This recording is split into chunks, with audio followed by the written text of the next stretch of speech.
The only thing Ethan Cole hated more than mornings was interruptions. Unfortunately, today had both. He sat on the wooden porch of his shop, cradling a fresh cup of coffee, watching the early risers of Hadley's Rest shuffle about their business.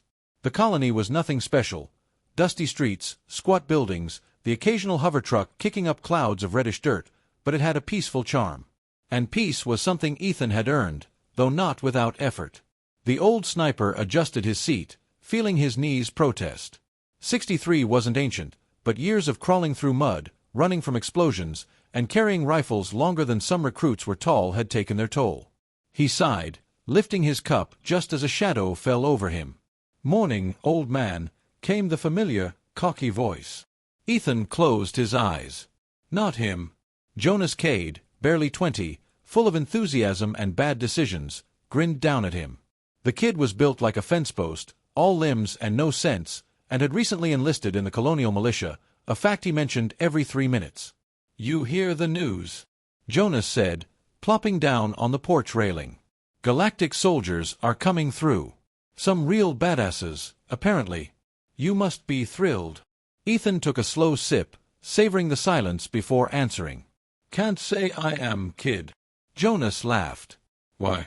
"Afraid they'll show you up." Ethan arched a brow. "With what?" "Their fancy armor and bad manners." Jonas leaned forward, lowering his voice conspiratorially. "I heard their commander, Ralzok the Red. He's got over 50 confirmed kills. Real warrior type." Ethan took another sip. "Huh." Jonas frowned. "That's it?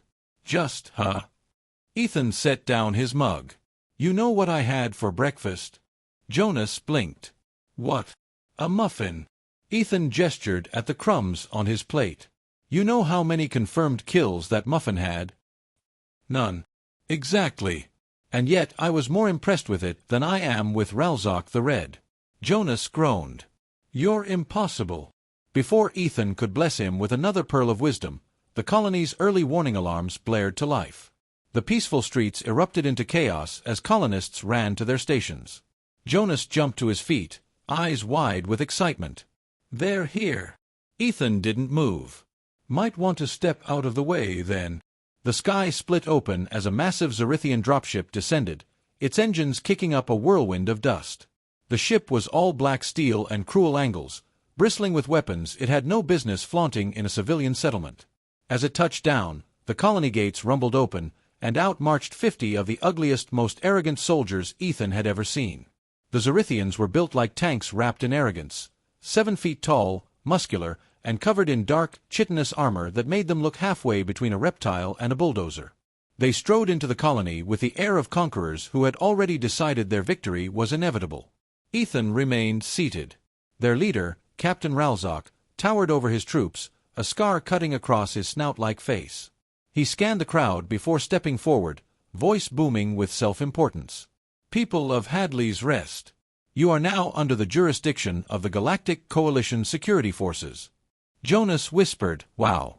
Even his voice sounds punchable. Ralzok continued, utterly pleased with himself. "We will be conducting training exercises here for the next week. We expect full cooperation. If you have any issues, you may direct them to me." Ethan finally spoke up. "I got an issue." Ralzok turned, his reptilian eyes narrowing as he sized up the seated human. The crowd went deathly silent. Jonas, to his credit, looked like he was trying to teleport away with sheer willpower. Ralzok smirked. "You? An issue?" Ethan stretched. "Yeah. You kicked up a lot of dust landing that flying scrap heap of yours. Ruined my coffee." For a moment, there was dead silence. Then, the Zerithian soldiers burst into laughter. Ralzok joined them, shaking his head. "You humans, always full of jokes." Ethan shrugged. "Not a joke. Just a request. You planning on making a mess every morning, or was this a special occasion?" Ralzok's smirk faded. "You should watch your mouth, old man." Ethan leaned forward, his blue eyes suddenly sharp. "And you should watch where you land." The tension snapped tight. The Zerithian soldiers stiffened, waiting for their commander's response. Ralzok held Ethan's gaze, then chuckled, waving him off like a mildly amusing insect. You're lucky I'm in a good mood. Ethan smiled. You're lucky I'm retired. Jonas made a strangled noise that sounded suspiciously like someone trying not to laugh. Ralzok's eyes flickered with something, annoyance, maybe unease, but he turned away. Carry on, humans. We will take what we need. Do not interfere. With that, the Xerithians marched off, taking control of the town square. The colonists murmured nervously, already feeling the weight of their so-called guests. Jonas exhaled. Are you crazy? You just talked back to a Galactic officer. Ethan picked up his mug, scowling at the cold coffee inside. Did I? Thought I was just making conversation. You're gonna get yourself killed. Ethan sighed. Kid, if they were planning on killing me, they'd have done it already. He stood up, joints cracking. Besides, they're too busy laughing at the old man. Jonas hesitated. And that doesn't bother you? Ethan smiled, but it didn't reach his eyes. No, Jonas. It amuses me. Because laughter meant underestimation. And underestimation meant advantage. And advantage. That was something Ethan Cole never wasted. Ethan had seen bad soldiers before. Cocky recruits, overconfident officers, trigger-happy mercenaries who thought a bigger gun made up for a smaller brain. But these Xerithians? They were something special. By the second day, they had turned Hadley's Rest into their personal playground. They strutted through the colony like they owned the place, barking orders at civilians, raiding food supplies, and generally being the worst houseguests in the history of bad houseguests. Ethan watched it all unfold from his usual spot on the porch, sipping his coffee and taking notes in his head. Lesson 1. They were lazy. The soldiers patrolled in sloppy formations, more interested in showing off their muscles than actually maintaining discipline. Lesson 2. They were arrogant. They made a point to belittle the colonists at every turn, laughing in their faces, dismissing them as soft-worlders. Lesson 3. They underestimated humans. And that was going to be their downfall. Jonas, as expected, had a front-row seat to the disaster in progress. The kid had been recruited as a temporary assistant for the Xerithian forces, which really just meant he was the unfortunate soul stuck fetching supplies and pretending not to hear the soldiers talking about how easily they could crush the colony if they wanted to. Jonas stormed over to Ethan's porch that afternoon, fuming. They're idiots. Ethan took a sip. I noticed. No, I mean real idiots. I just saw two of them arguing about whether Earth's gravity was actually weakening them or if their food rations were too nutritious. Jonas threw up his hands. They think we're a bunch of helpless farmers. Ethan set his mug down and gave Jonas a long, amused look. Okay, fine, Jonas admitted. We are a bunch of helpless farmers. But that's not the point. Ethan grunted. What else? Jonas hesitated. Their commander, Ralzok, he's different. Ethan raised an eyebrow. He's not like the others, Jonas said, lowering his voice. He doesn't talk much, but when he does, they listen. And when he watches people, he really watches. Like he's actually paying attention. Ethan nodded slowly. That was the difference between a fool and a threat. Jonas shifted. I don't think we should mess with him. Ethan smiled. Then it's a good thing he's not the one I'm messing with. That evening, the soldiers decided to host a combat demonstration. Because, of course, nothing proved superiority like beating up civilians in a controlled environment. The colony's entire population was forced to gather in the town square, where the Xerithians had cleared an area for a friendly sparring match. Ralzok stood off to the side, watching as his second-in-command, a particularly smug brute named Vrax, stepped forward, flexing his oversized claws for effect. Who among you wishes to test their strength? Vrax bellowed, grinning. Come. Prove to us that humans are not as weak as they appear. Silence. The colonists looked anywhere but at the Xerithians. Because, sure, plenty of them were tough, but tough didn't mean suicidal. Then Jonas, because he had the survival instincts of a drunk moth, muttered under his breath, Bet Ethan could do it. Ethan turned his head slowly. I will sell you to the next passing trader. Unfortunately, the damage was done. The soldiers had heard. Vrax's grin widened. The old man. He gestured toward Ethan with exaggerated amusement. Yes. Let the elder show us human might. The crowd parted like the Red Sea. Ethan sighed, rubbing his temples. I hate all of you. Jonas gave him a thumbs up of moral support. With zero enthusiasm, Ethan stepped into the ring. He cracked his neck, stretched his arms, and faced Vrax, who looked entirely too pleased with himself. This will be over quickly, Vrax promised. Ethan yawned. Hope so. It's almost my nap time. Laughter erupted from the soldiers. The colonists, meanwhile, looked like they were watching a funeral procession. Vrax lunged. To his credit, he was fast. Big but fast. A trained warrior, used to overpowering his enemies through sheer size and brute strength. Which would have been useful if Ethan hadn't spent 40 years fighting people exactly like him. Ethan didn't dodge. He just wasn't there anymore. 1 second, Vrax was swinging a massive, clawed fist. The next, he was staggering forward, confused, because his opponent had sidestepped so smoothly it was like he'd vanished into thin air. Vrax blinked. Then Ethan, with zero urgency, lifted his hand and lightly smacked him across the face. A light tap. A grandfatherly pat. The entire colony went dead silent. Jonas made a choked wheeze. Vrax froze. His expression went from confusion to rage in under a second. You dare. He lunged again. Ethan stepped sideways. Again. Vrax missed. Again. Ethan, helpfully, gave him another gentle pat on the cheek. The silence became agonizing. Vrax's nostrils flared.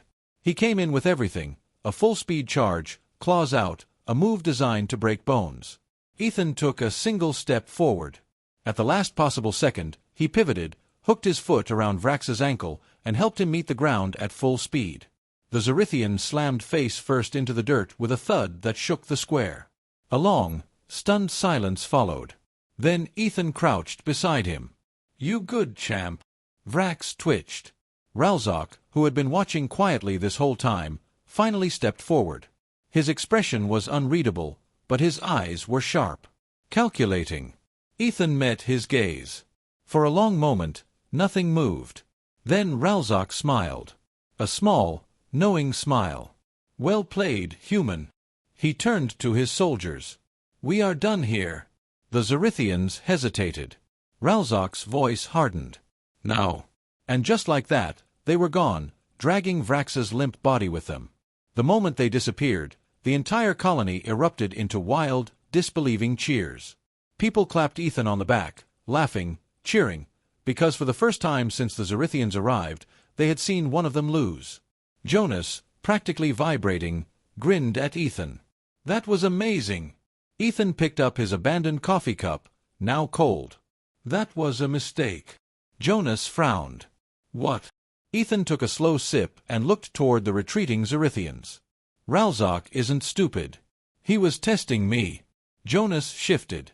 And Ethan exhaled. And I think I just failed. The thing about putting a Zorithian face first in the dirt was that they tended to hold grudges. Ethan knew it was coming. Knew it the moment Ralzok had given him that too-knowing smile before leaving the square. There was no way a warrior race was going to let an old man make a fool of them in front of their own troops without some kind of retaliation.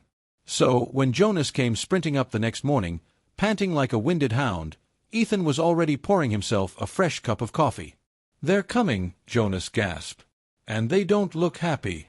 Ethan took a sip. Shocking. Jonas gave him an exasperated look. This isn't funny. There's at least 20 of them, and they've got weapons this time. That is funny, Ethan muttered. Ethan. Ethan sighed, setting down his mug. All right. Let's go see what these idiots want. Sure enough, when they stepped outside, there was an angry wall of armored aliens marching into the colony. At the front, looking far too pleased with himself, was Vrax, sporting a fresh bruise across his snout and the kind of smile that promised poor life decisions. Ralzok trailed behind, silent, unreadable. Ethan crossed his arms. Morning, boys. What's the occasion? Vrax sneered. You humiliated me, human. That will not stand. Seemed to be lying down just fine last I saw, Ethan mused. Several Zorithians choked back laughter. Vrax's eye twitched. "This time," he growled, "we do not play games. You will fight me properly. No tricks. No evasions." Jonas muttered, "What does he think fighting is, a dance recital?" Vrax ignored him. "We will duel as warriors. And when I win, you will kneel before me and acknowledge your inferiority." Ethan scratched his chin.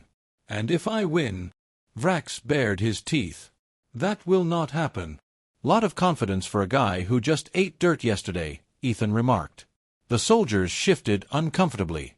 Clearly, some of them had doubts. Ralzok finally spoke. "We will ensure fairness. A standard match, first to yield or incapacitation. If you refuse, we will consider it an act of cowardice." Ethan sighed. He really did not have time for this nonsense. But if he backed down, they'd just keep pushing. Better to end it now. He rolled his shoulders. "Fine. Let's get this over with." The colony watched in tense silence as the ring was cleared. Jonas looked like he wanted to throw Ethan over his shoulder and run for the hills. "This is a bad idea," he hissed. "I have worse ones daily," Ethan assured him. Vrax lunged the second the match began. He was faster this time, fueled by humiliation and rage. His claws tore through the air, aiming to end the fight in a single devastating strike. Ethan didn't sidestep. He didn't dodge. He stepped in. Vrax wasn't expecting that. His momentum worked against him as Ethan's hands shot forward, grabbing his wrist, twisting, redirecting. The movement was fluid, effortless, turning the Zorithian's own strength against him. In a blink, Vrax's arm was yanked behind his back, his balance stolen. He staggered, and Ethan drove a boot into the back of his knee. The alien collapsed. Silence. Ethan, still holding Vrax's arm in a lock, leaned down. "You should probably yield." Vrax snarled. So Ethan twisted. Just enough to make the joint scream in protest. Vrax's breath hitched. His tail lashed. Then, through gritted teeth, "I yield." Ethan released him and stepped back. For a moment, nobody moved. Then, to everyone's shock, Ralzok chuckled. "Fascinating," he murmured. Vrax scrambled up, his expression torn between shame and fury. "Commander!" Ralzok lifted a hand, silencing him. His gaze settled on Ethan, sharp with interest. "You are not an ordinary farmer," he said. Ethan sipped his coffee. "Never claimed to be." Ralzok nodded slowly. "Then I will no longer treat you as one." He turned to his troops. "We leave." Vrax stared. "Commander, we cannot just." "You lost," Ralzok said simply. "And I have learned what I needed to." Without another word, he turned and walked away. The rest of the Zorithians hesitated, then followed. The moment they were gone, the colonists erupted. Jonas was on him in an instant. "What just happened?" Ethan sighed. "Ralzok isn't done. He's just figuring out his next move." Jonas's excitement dimmed. "You really think they'll come back?" Ethan stared after the retreating soldiers. "Not a doubt in my mind." Ethan had expected the Zorithians to return, but he hadn't expected them to show up with a gunship. The low hum of its engines rattled through the colony, sending livestock scattering and colonists running for cover. Dust billowed as the vessel hovered just above the ground, its side doors sliding open to reveal Ralzok and a fresh squad of warriors. This time, they weren't here for a friendly scrap. Jonas ducked behind a crate, hissing, "Okay, this feels excessive." Ethan, standing in the open with his coffee, took another sip. "Yeah. Bit dramatic." Ralzok stepped forward, his expression unreadable. "Human, your skills intrigue me. Your defiance demands a response." Ethan sighed. "Could have just invited me to dinner." "No more games," Ralzok said, voice sharp as a blade. "We challenge you to a final duel. Not with fists. Not with tricks. With weapons." Jonas nearly choked. "They want to shoot you." Ethan swirled his coffee. "Guess they got tired of losing hand-to-hand." Ralzok gestured behind him. "We have selected one of our finest marksmen. You will face him in a traditional Zorithian duel, one shot each. Whoever lands the cleanest hit wins. The loser, well..." Ethan raised a brow. "You sure about this?" Vrax, still nursing his wounded pride, bared his fangs. "You will not walk away from this, human." Ethan considered for a moment, then set his mug down. "All right. But I pick the guns." Ralzok's eyes narrowed. "Agreed." A minute later, Ethan returned with 2 old-fashioned bolt-action rifles. The kind that required patience, precision, and most importantly, actual skill. The Xerithians stared. Vrax scoffed. "What primitive relics are these?" Ethan chambered around, the sharp metallic clack echoing through the square. "Just a little something from my youth." Ralzok nodded approvingly. "Very well." They set up at 50 paces, the colony holding its collective breath as Ethan squared up against a towering Xerithian sniper. The alien's rifle looked awkward in his claws, but he adjusted quickly, his 3 eyes narrowing with focus. Ethan stretched his shoulders. "All right, big guy. Let's dance." A signal was given. The Xerithian fired first. His shot whistled through the air, sharp, deadly, fast. Ethan didn't flinch. The bullet clipped his sleeve, just grazing fabric. A near-perfect shot. Murmurs rippled through the crowd. The Xerithians looked confident. Then Ethan raised his rifle. He didn't rush. He didn't overthink. He breathed in, slow, steady. And he fired. The Xerithian sniper staggered. A small, precise hole had been punched through the very tip of his helmet crest, a shot so absurdly clean that it hadn't even touched flesh. Silence. Ralzok stared. The sniper gingerly patted his crest, then slowly turned his head to Ethan in pure disbelief. Ethan slung his rifle over his shoulder. "Well, looks like I win." Jonas let out a nervous chuckle. The colony held its breath. The Xerithians stood frozen. Then, to everyone's shock, Ralzok laughed. A deep, genuine, almost impressed laugh. "You are a fascinating creature, human." He stepped forward, clasping his hands behind his back. "You have bested my warriors, humiliated my men, and now outshot my finest marksman." Vrax bristled. "We should."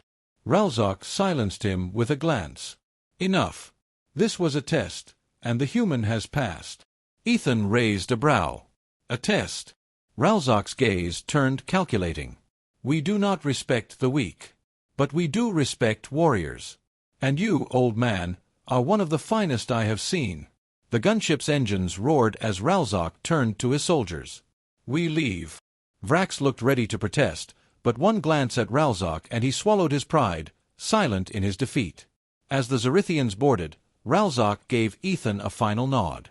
"This is not the last time we will meet." Ethan smirked. "I'd be offended if it was." The gunship lifted, dust swirling as it disappeared into the sky. Jonas exhaled loudly. "Well, that was horrifying." Ethan picked up his coffee, took a sip, and made a face. "Damn it. Cold."